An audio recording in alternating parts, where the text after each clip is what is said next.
Hi everybody, Tom Oates from the Wisconsin State Journal and madison.com here. And as I said before, I am totally on board with the Milwaukee Bucks rebuild. I think they got lucky with Chris Middleton.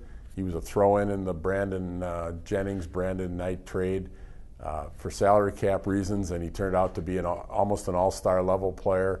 I thought they drafted well with Giannis Antetokounmpo and Jabari Parker, two budding stars in the league.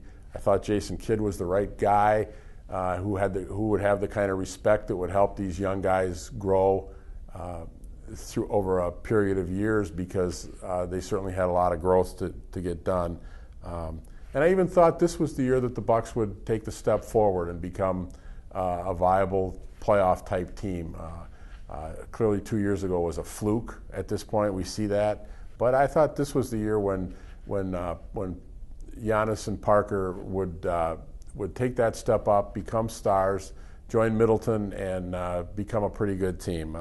Many of the NBA experts had the Bucks picked for as a team that would be battling for the 7th or 8th playoff spot in the Eastern Conference, which would have been a fine step upward.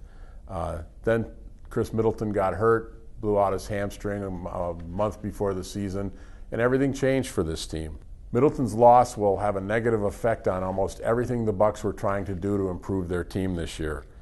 They want more three-point shooting. They want more volume three-point shooting. Well, Middleton was their leading three-point shooter, both in terms of makes and attempts. They want better defense.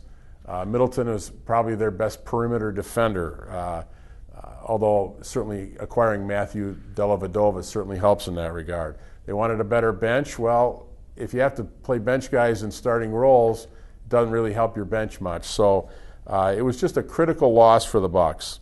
They're not a lost cause. Giannis and Jabari are going to be fine players. I think they're going to take a step up and maybe compete for the most improved player in the NBA title.